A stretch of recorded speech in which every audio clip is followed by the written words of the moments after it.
Horas, nuestro compañero Juanjo Tuma daba el último momento del dato de inflación que ha tenido el mes de diciembre, 2,7%. Ajá. 2,7% la inflación de Subió un diciembre, lo que marca ¿sí? que durante todo el 2024 acumuló un 117,8%. Claro, porque se cerró el año, básicamente. Se cerró el año. ¿El número decías? Básicamente el interanual. 117,8%. El 20, en enero fue del 20,6%. Sí. Y en diciembre terminamos con el 2,7%. 2,7 que es apenas arriba de la de noviembre, que fue del 2,4. E idéntica a la de octubre, que fue 2,7. Exacto. Por este motivo estamos en contacto con la licenciada en Economía María Eva Bellini. María, gracias por atendernos. ¿Cómo va? Bienvenida a Aire de Santa Fe. Hola chicos, ¿cómo les va? Buenas tardes. Todo muy bien por acá. Bueno, con estos datos que creo que no terminan sorprendiendo, por lo menos desde el gobierno argumentaban que iba a estar entre... Sí, que iba a ser menos de 3. Iba a estar abajo del 3 y arriba del 2, ¿no? Haciendo un análisis, ¿cómo vas viendo, María Eva, lo que es la inflación en la República Argentina?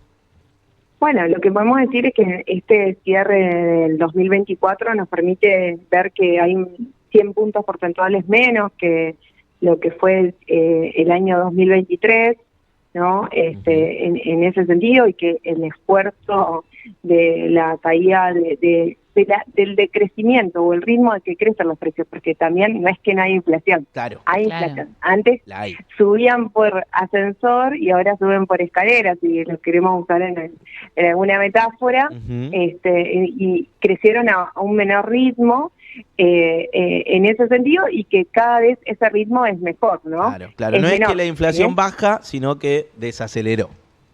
Exactamente, ¿no? Y eso hace también un poco lo que ustedes estaban hablando en el móvil, que algún tipo de productos, también en diciembre, piénsense que siempre en los periodos de recambio de gobierno siempre hay una cuestión también especulativa, digamos, y porque también en diciembre ya se advertía que se iba a mover el tipo de cambio, y cuando se incrementa el tipo de cambio, como fue el diciembre de 2023, siempre hay un traslado a la inflación.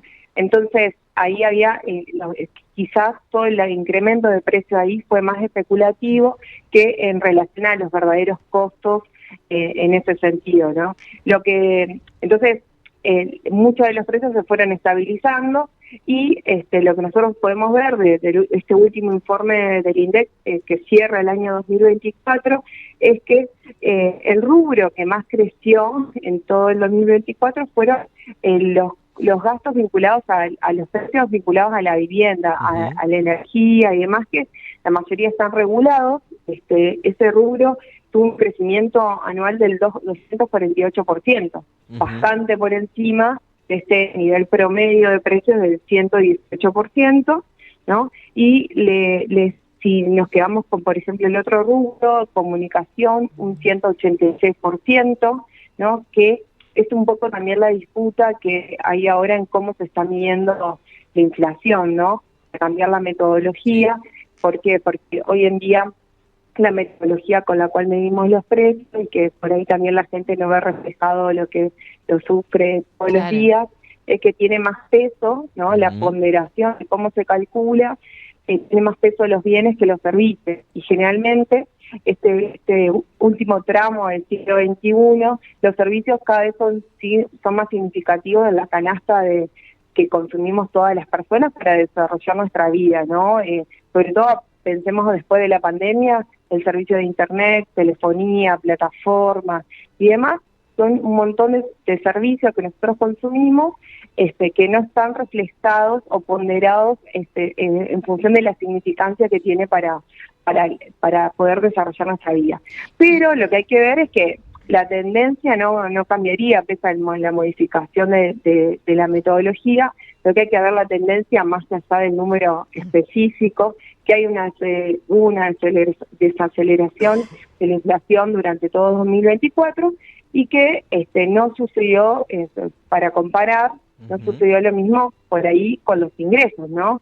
no todos recuperamos el Claro. poder adquisitivo en ese sentido en 2024 con respecto al mismo poder adquisitivo que teníamos el año anterior. Sobre todo porque el mercado de trabajo cada vez es más heterogéneo y las condiciones de las realidades laborales cada vez son más diversas, ¿no? Tenemos trabajadores del sector privado registrados, trabajadores del sector público registrados, pero depende si sos de nación o sos de provincia o sos de un municipio, trabajadores por cuenta propia, que es la forma que crece cada vez más el empleo en este siglo XXI. Algunos están registrados, otros no registrados, ¿no? Entonces, obviamente que los trabajadores no registrados son los que más perdieron en términos de poder adquisitivo, alrededor de un 20% se calcula durante el 2020, y todas las personas que reciben algún tipo de transferencia en el sentido de las jubilaciones también sufrieron una gran pérdida de su poder adquisitivo, ¿no? Entonces, eso es un poco de que nosotros vemos que la inflación se desacelera, pero todavía nos falta, y ese es como un dato en función de los datos de inflación como cierre del año para la discusión sobre todo de las paritarias de lo que vendrá este 2025, ¿no? Importantísimo, ¿no? Las paritarias de este 2025 para ver si todos aquellos empleados registrados van a poder recuperar un poco este poder adquisitivo y pensar en esto que también te escuchaba por ahí comentar lo de los servicios, hablábamos también un poco del súper, de la verdulería, pero ¿qué pasa cuando a veces esas cosas como salir a comer, a tener algún divertimento, hacer algún deporte también,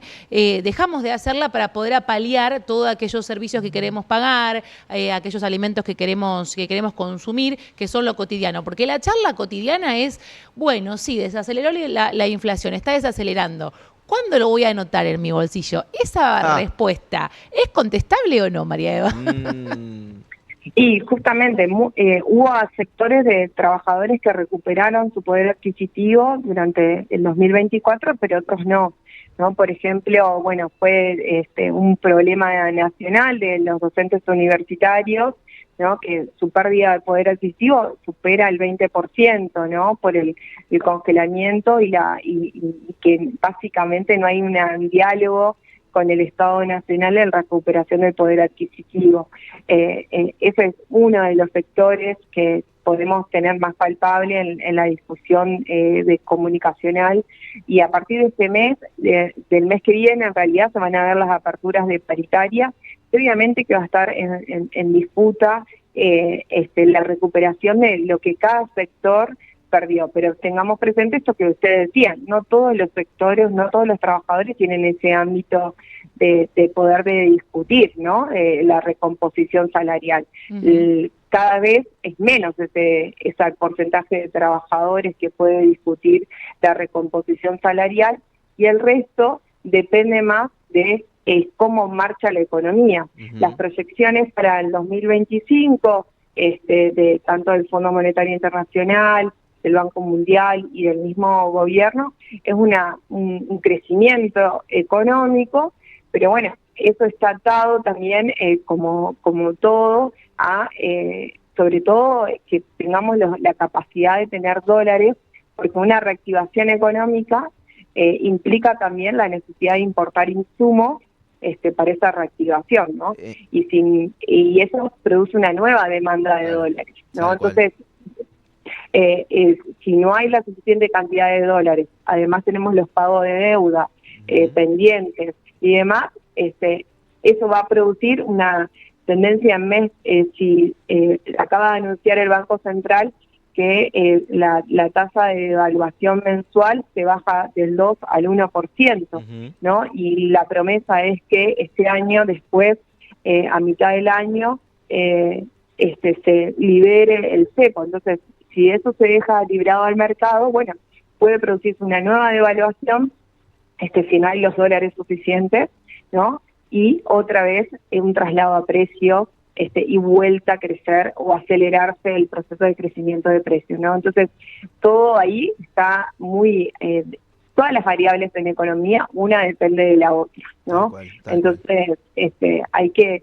es difícil hacer futurología para adelante, pero básicamente para todo ese sector de trabajadores que no tiene un ámbito de discusión, como el resto, ¿no? También, porque que depende de la recaudación tributaria y demás, depende de cómo, si crece la economía este año, ¿no? Las proyecciones de este año marcan que bajamos las 3 cifras, digo, en el interanual. Por lo menos, ¿De qué? no sé, hay algunos que se animan a decir que el acumulado del año 2025 va a bajar las 3 cifras, y por mucho. Hay algunos que dicen, será del 30%, no del 117% como tuvimos en el año 2024. ¿Esto se puede ir analizando, María Eva? Digo, ¿llegaremos Sí, a bajarlo? Las proyecciones del gobierno nacional en el presupuesto, que es donde se plasman las variables macroeconómicas a futuro más importantes, marcaban un 18% de inflación esperada para todo el 2025, y el último informe del Banco Central, que releva las proyecciones que hacen distintas consultoras, está marcando alrededor de un 25%. Por ende, lo más probable es que mucha de las recomposiciones salariales se cierren entre ese promedio, ¿no? Entre un 15, un 20, y después a mitad de año, como siempre, se vuelven a revisar en función de qué va pasando y sucediendo con la inflación efectivamente registrada para este momento. Bárbaro. Bueno. Pero sí habría una abrupta desaceleración si los parámetros se siguen cumpliendo, y sí, sobre todo esto, ¿no? Seguimos teniendo la cantidad de dólares suficientes para todo lo que se necesita, ¿no? Porque eso es una variable clave que nos hace disparar el proceso inflacionario. Ojalá que así sea, entonces. María Eva, gracias por tu tiempo. Gracias por estar con nosotros aquí en Aire de Santa Fe. A ustedes, buenas tardes. Buenas tardes. María Eva Bellini es licenciada en Economía. Hablando justamente de lo que se comunicó en el día de hoy, el dato de inflación de mes a mes. Repetimos, 117,8%, el interanual de 2024. La de diciembre fue del 2,7%. Del 2,7%. Viene bien para aquellos que todavía sostienen aquel contrato de alquiler para, obviamente, lo que es el interanual. Sí, una de las pocas cosas que se ven, son beneficiadas. Beneficiadas para el inquilino, no sé si tanto para el propietario. Exacto. Pero que sí se ve reflejado mes a mes en el bolsillo. En el bolsillo. O sea, porque todavía en los precios... No, y además no es que deja de aumentar, aumenta. Pero un poco menos de lo que pasa? Por ahí puede bueno, lo hablábamos, ¿no? ¿Qué pasa con las prepagas? Exactamente. ¿Qué pasa con los servicios de telefonía? No llegó el mail todavía de la prepaga. A mí la todos prepaga los meses. Me escribe más que un novio. Más que un novio, te escribe más que un novio. Más quien yo quisiera. Siempre con malas noticias. Siempre con malas aparte, noticias. Siempre el aumento es... aproximadamente el doble. Es significativo, siempre. Te dicen que bueno, que estaban atrasados, pero dale, ¿cuán atrasados estábamos? Vamos. Tan atrasados vamos a estar. Y agárrate, Catalina, que se viene el aumento de los servicios de comunicación. También se viene ese aumento y varios más. Creo que se viene. Más gas, exactamente, agua, más etcétera. Los servicios. A 20 minutos de llegar a las 19 continuamos en Pasan Cosas.